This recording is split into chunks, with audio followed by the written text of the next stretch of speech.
Now,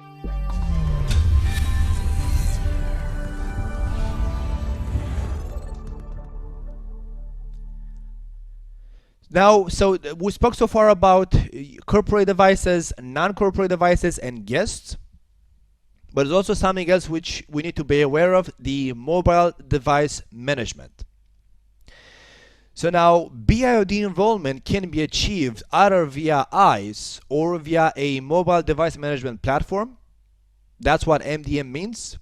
And MDM has changed the name in the last, I think, 2 years or so. It became Enterprise Mobility Management because the EAM can not only control mobile devices, because initially it was named Mobile Device Management because it was a platform aimed to manage the mobile devices.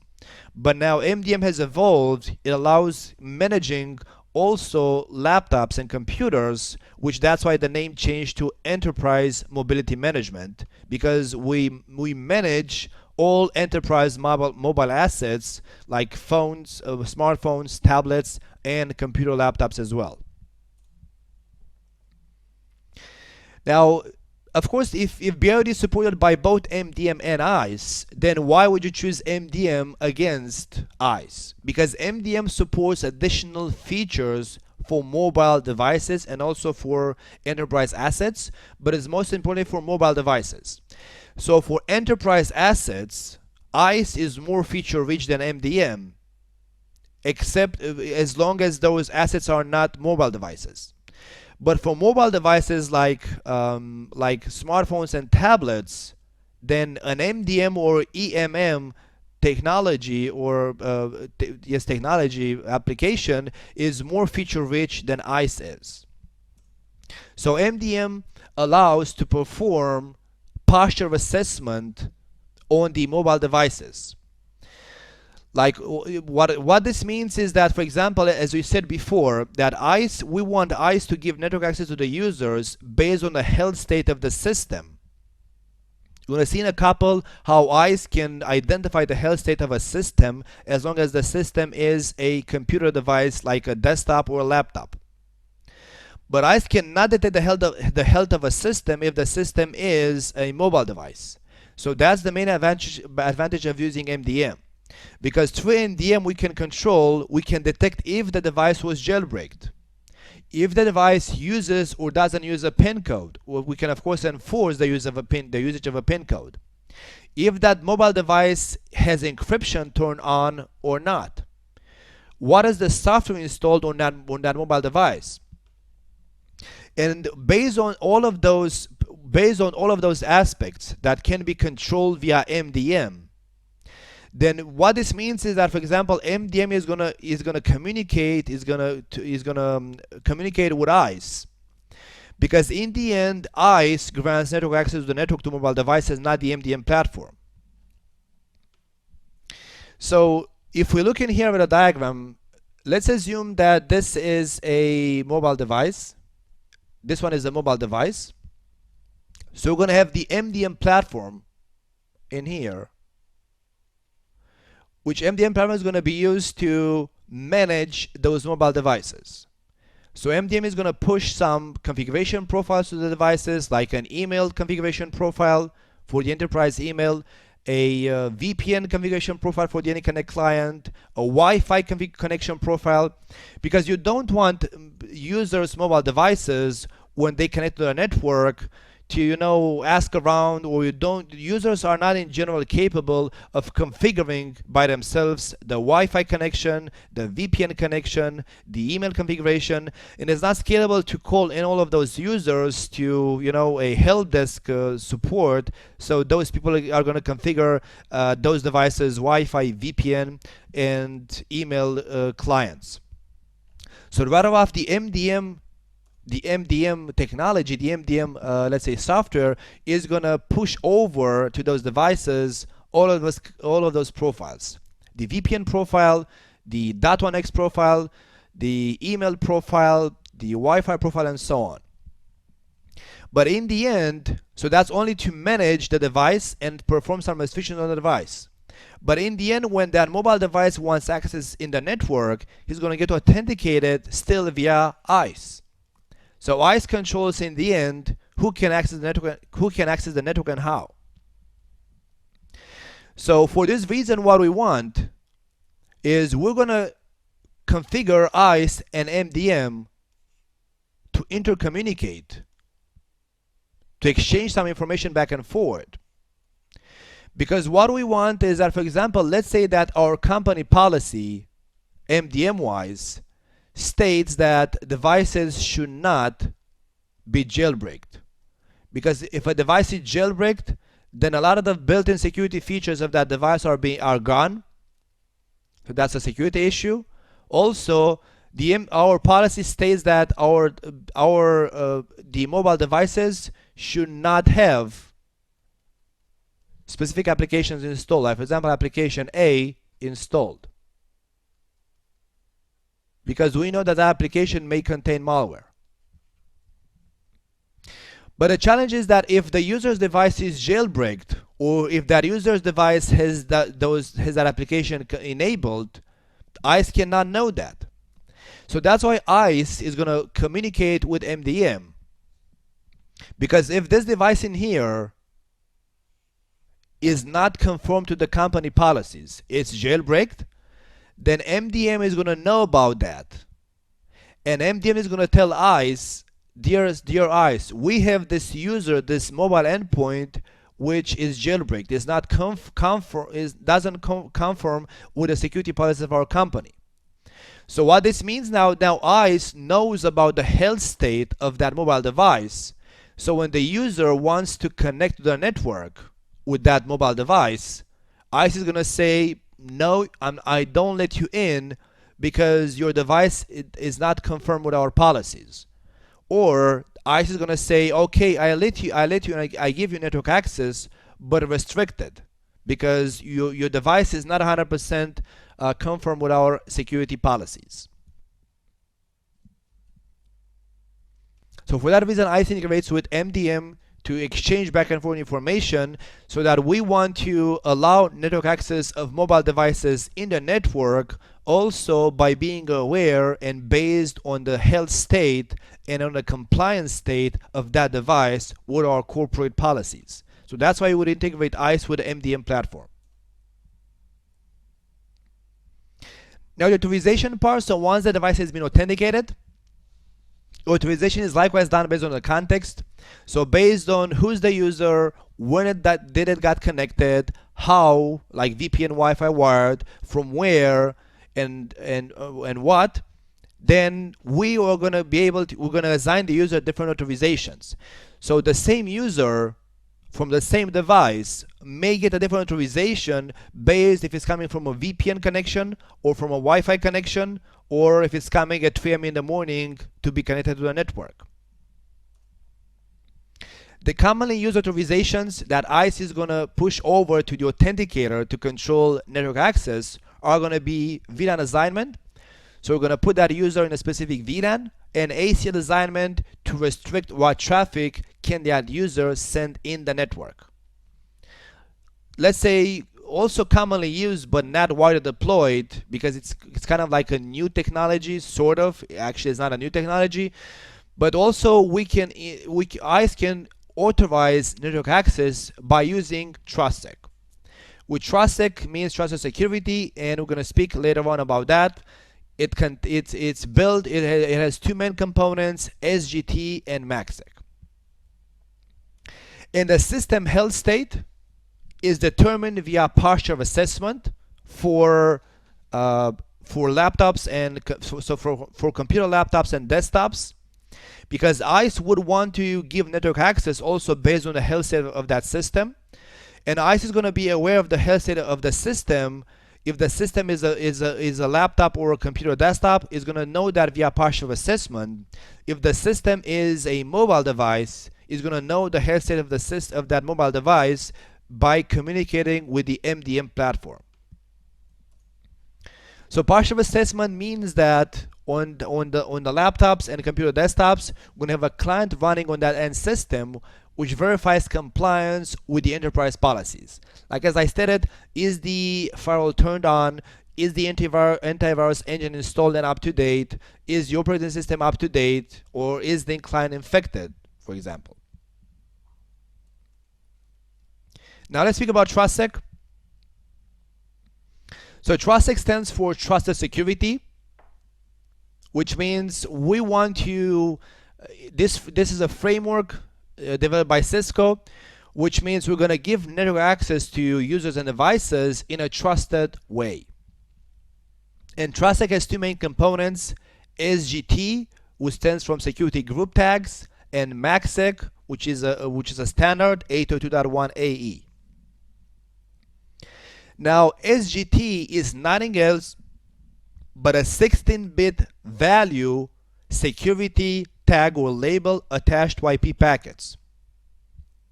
And the label can be imposed either in the layer 2 header or layer 3 header, or of course both of them.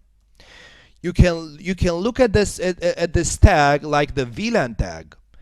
But while the VLAN tag has a scope of separating the broadcast domains, the SG tag has not a scope. The scope is to identify the user in the network and control what access does that user have.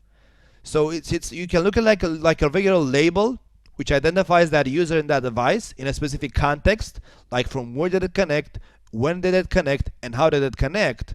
And based on that SGT value, we're gonna grant different. We're gonna control what a user can do in the network.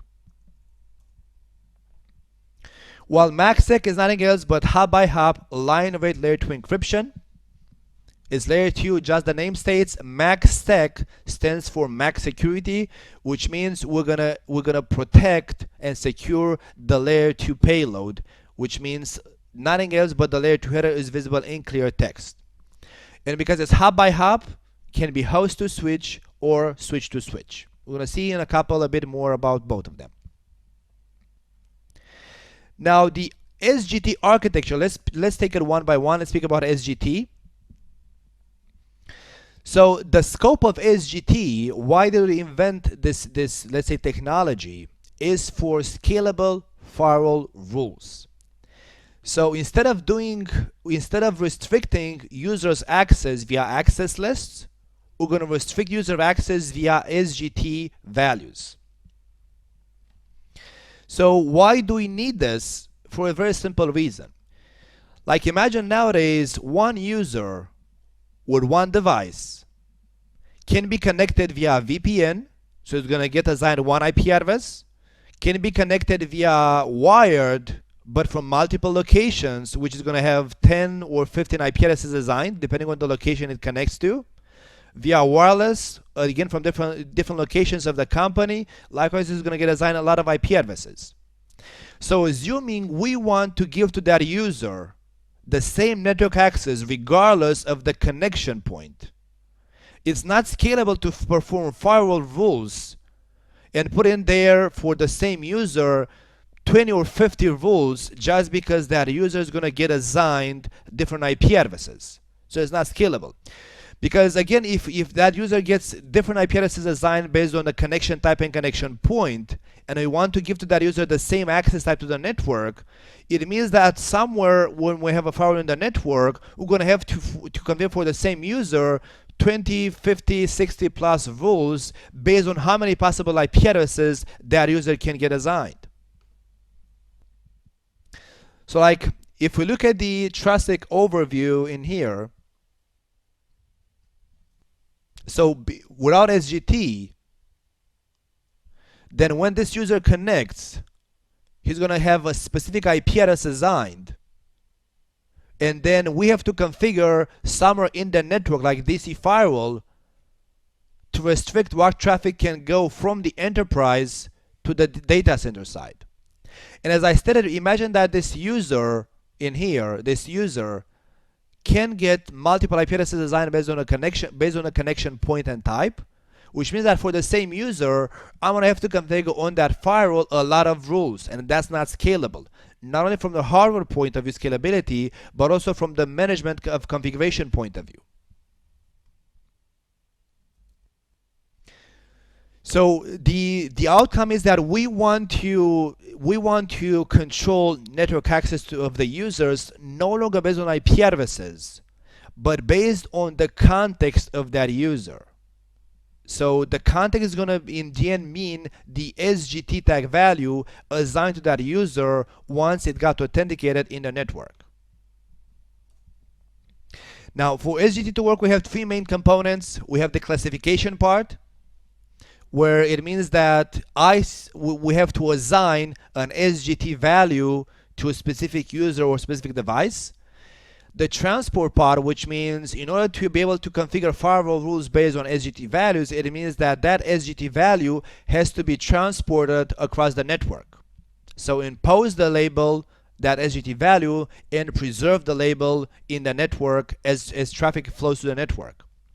And the third part is going to be, of course, enforcement, meaning we're going to go in our network in specific places and configure firewall rules based on SGT values, not based on IP addresses or usernames. Now, SGT classification can be done statically or dynamically. Now, statically is usually done for servers because servers don't perform .1x authentication. So usually you don't authenticate servers connected to the network because they are in the data center. So for sure, you have other ways of making sure who can connect anything in the data center. It's other security measures in there. And dynamic classification, so dynamic SGT assignment is going to be done usually for users or devices which are going to be connected in the campus or via VPN or from remote branches. And dynamic classification, so assigning SGT values to users or devices, is going to be done by ICE. So what happens is that when a user gets authenticated or device gets authenticated, based on the context of that user, ICE is going to assign SGT value of 9 or of 19 or of 25. So based on that couple of who's the user, what kind of device, from where did it connect, when did it connect, and how did it connect, I'm going to assign to the same user maybe different SGT values. So that was the classification part.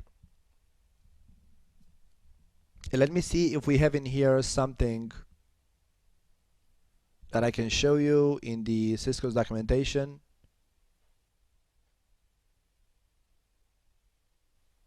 I'm going to show you in the end another document. So that was the classification part. So again, tags can be, traffic can be classified, and tag assignment can be done in two-way, static or dynamic, and we spoke about both of them. Then we have to speak about transporting and imposing that tag to users' packets.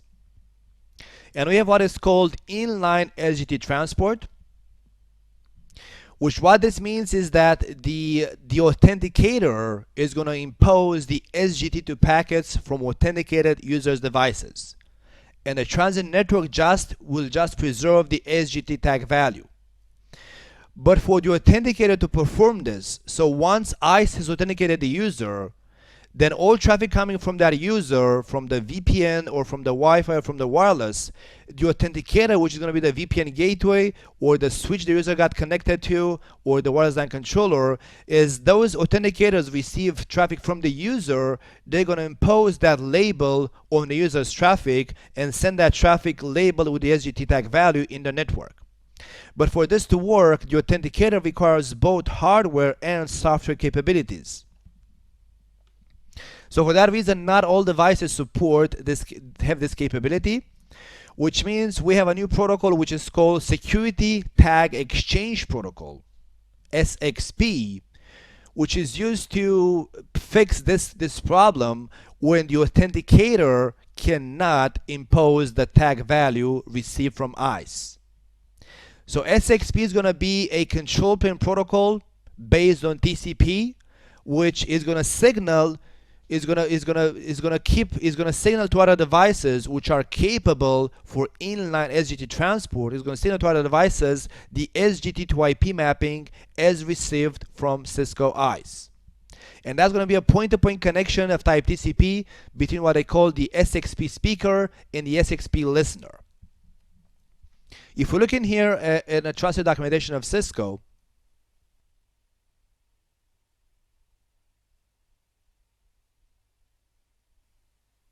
Then how this works is as follows. There we go. So let's suppose that we have, so this is the supplicant, this is the authenticator because the user is connected to a switch, and let's suppose that this is going to be the ICE server in here, the authentication server. So what this means is that when user connects to the network, the switch is gonna send the credentials to ICE for validation, and what ICE is gonna do is gonna return back to the switch a OK message saying user authenticated. Is gonna return also an SGT value, telling the switch assign this tag value of 10 to all packets received from that user. So then when the user sends IP traffic in the network, this being a inline capable switch, when the switch forwards the packets further in the network, is going to impose or attach to the IP packet the label as received from ICE. In this case, they use a label of 100.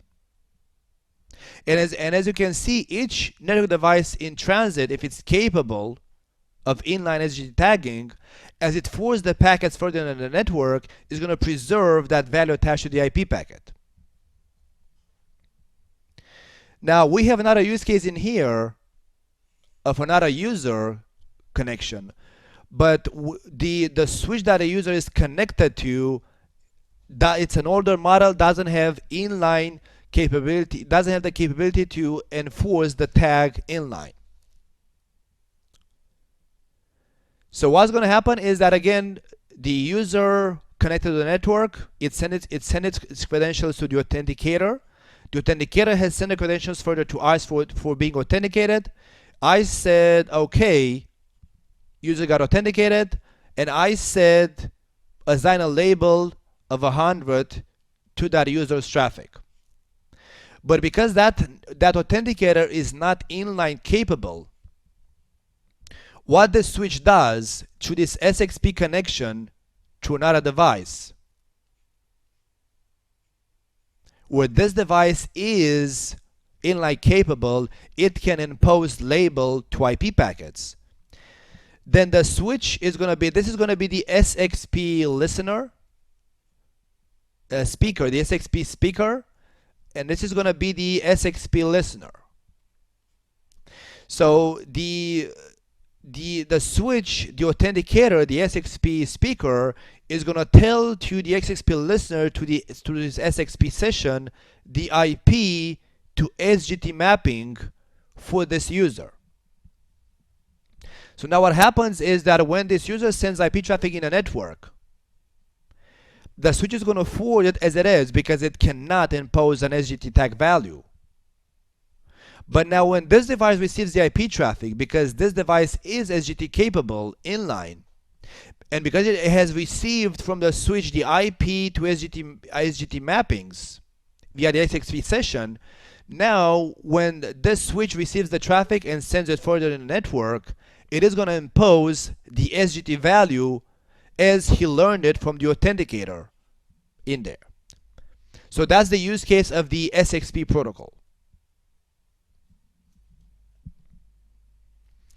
So far we spoke about how the SGT value gets assigned statically or dynamically, then how the SGT value gets imposed to the IP packets.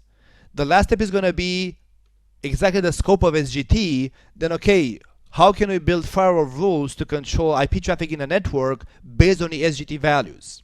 So the SGT enforcement. So now we're going to build firewall rules in the network to control IP traffic in the network based on the SGT values. We have two options for that: the security group access list and security group firewall functions. Now the SGACL, it means that we're going to define on ICE, so still centralized, a matrix of traffic, of what traffic is allowed between what SGT tags back and forward. And the SGT rules are downloaded by supported layer 3 switches. So security group access list It means that you go on ICE, you define like an access list of SGT tags. What SGT tag can speak with what other SGT tag. And then switches, layer 2 switches are going to download that ACL, but based on SGT tag values from ICE. And using that ACL from ICE, they're going to control IP traffic back and forward to the SGT values. So looking at that CISCO document, we should have also something in here like that.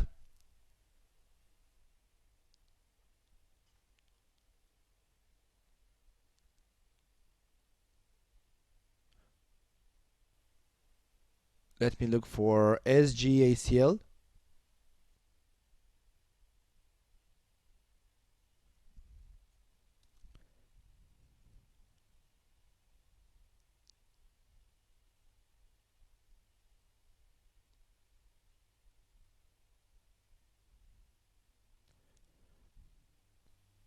And let's look for a diagram. Hopefully they have one in here.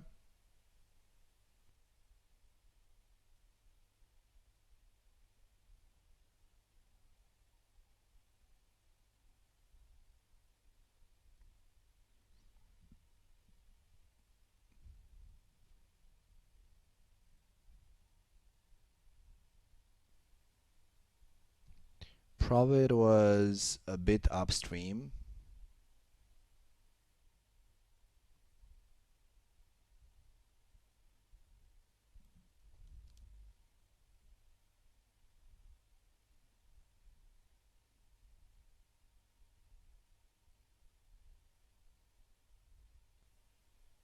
Well, what I can do is let me go to the one of the main diagrams in here. I'm going to show you. I'm going to join there. It's going to be faster this way.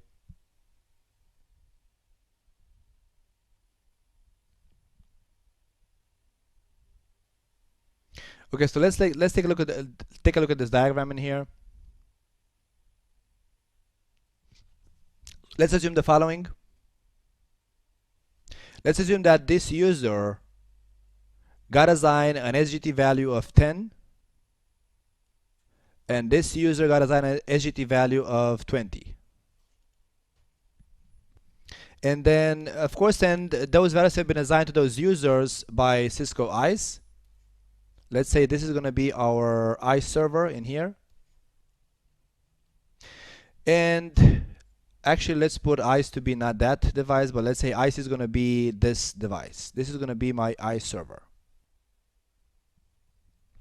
And in the data center, we have this server PCI, which is going to have a static SGT value of 90, and this HR server with an SGT value of 50, let's say.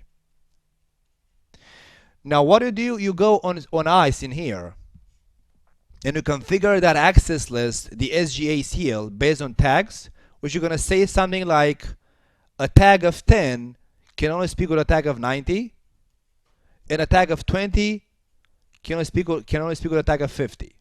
Let's say this is our basic policy on CISCO ICE. What happens is that this layer 3 switch is going to download from ICE this list, this access list, and all traffic flowing through, if it's of course tagged with SGT values, is going to get controlled by this access list. So this is the point of enforcement where SGACL is being enforced. So what this means is that if this user wants to send traffic to the server, it is going to be allowed because it goes 10 to 90, and that's allowed per my policy from ICE. So the enforcer is going to allow that traffic to flow through. But if this user with a tag of 10 wants to speak with the HR server tag of 50, so as traffic flows to the network, the tag of 10 is being preserved for that user, hop by hop, tag of 10, tag of 10. But now when the enforcer, the layer 3 switch, receives that packet with a tag of 10, but it's destined to an IP which has an assign tag of 50, because the policies that that switch has downloaded from ICE doesn't allow traffic to flow 10 to 50, only 10 to 90 and 20 to 50, it means that the layer 3 switch is going to drop this packet as expected. So it's simple. We came up with this technology so that we scale the firewall rules, and we make the firewalls to be context aware, not IP based, because based on the context, the user is going to get assigned another tag, and then we go on ICE. So we assign the tags. We then all devices in the transport in the transit are going to preserve the tag. And then at some point in the network, we're going to have the layer 3 switch, which downloads the firewall rules based on SGT values from ICE. And all the traffic flowing back and forth is going to be controlled based on those rules.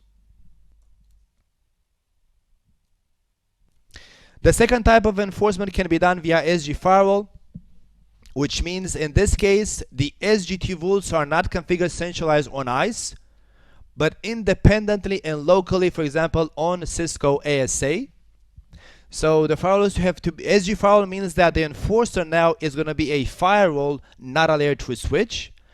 And a firewall can be either the ASA firewall or the iOS zone-based policy firewall. But in both cases, it means you define the rules locally in there. You cannot download the rules from ICE, as in the case of security group access lists. Now, look on MACsec. So as we said, MACsec offers hub-by-hub connectionless data confidentiality and integrity, like an IPsec tunnel or SSL tunnel, from the protection point of view. But there is no tunneling of data, just protection, because we're going to encapsulate everything which is above layer 2, because MACsec is MAC security. So only the layer 2 header is going to be visible in clear text, and it's hub-by-hub. And it's line rate low latency encryption, so we can have 1 gig, 10 gig, 40 gig, 100 gig, whatever Ethernet is going to become in future, going to be able to provide line rate encryption of also 100 gig in there. Now, MACsec has its own applications on both WAN and LAN. Of course, the challenge being that on both WAN and LAN, clear text traffic may be intercepted. And the problem with the IPsec tunnels is that transit devices cannot inspect the payload. And also, IPsec encryption is very expensive and lacks throughput. So that you're not going to find nowadays, it's very expensive to buy an IPsec device, a device which performs IPsec encryption 100 gig. And also it has latency. While MACsec, it was designed because it's going to be a hardware accelerated feature, it's layer 2, it was designed so that it's line rate, low latency, and cheap. So if you look in here at one of the presentations for Cisco Lab Berlin 2016 for MACsec, an introduction section. So they state about network security today for LAN. So if we would build an IPsec tunnel between this user and this user on the LAN side, then transit devices see nothing at all, because it's an IPsec tunnel. And nowadays, we would want actually visibility on the traffic in there so we can inspect it. Because you can imagine that with this setup in here, the network is blind. We don't know what those users are sending back and forward. We cannot do any application layer inspections in there. So MACsec, it adds hub-by-hub encryption. So what happens is that, for example, as a traffic is going to flow from this user to this destination in the data center, traffic is encrypted hub-by-hub. So between the user and the access point is going to be encrypted via specific wireless encryption. MACsec is of course only wired, not wireless. So on the Wi-Fi side, it's a regular Wi-Fi encryption. But then on the, so I haven't chosen the proper example. To keep it simple, let's think about the connection between this wired users and this data center resource. So what's going to happen is that traffic is going to be encrypted hub by hub. So the traffic exiting that device is going to be encrypted till the next stop, which is the layer 3 switch. The layer 3 switch decrypts the packet, does any kind of inspections, routes the packets further to the other switch, and it encrypts the packet as well. The other switch decrypts it, performs inspections, routes the packet further, encrypts it again, and so on. So packet is encrypted and decrypted hop by hop. So the advantage of MACsec is that not only is cheap, low latency, and line rate, but it also allows the network to do application layer inspection because traffic is encrypted and decrypted hop by hop. This is just a fundamental, let's say, overview of MACsec, of course. And of course, in the end, as I stated before, as we started this presentation, ICE is aimed to protect against the full attack continuum, which means before the attack had happened, during the attack is happening, and after the attack had happened. You have that presentation of CISCO in there, where what they state is that, of course, the ICE has evolved from NAC, and CISCO also called it endpoint visualization, access, and security. So you can read about this in there, but what this means is that ICE is able to protect before an attack is going to happen. So on the before phase, because it's going to authenticate and authorize the users based on the health state of the system. So if the system is infected, ICE is going to grant no access to that user. So that's the before phase. Now the during phase and the after phase are, for example, as I said before, is that if an MDM solution identifies that a mobile device got jailbreaked, so it possibly could be infected, then what the MDM is going to do is going to tell ICE, hey, we have this device which is no longer compliant, and at that point ICE is going to instantly change authorization of that device in the network. So it's going to control, it's going to restrict further network access, so it can contain the attack, so it can remediate that device, clean the device from the infection, and then put it back in the network. So that's why ICE covers all three phases of the attack.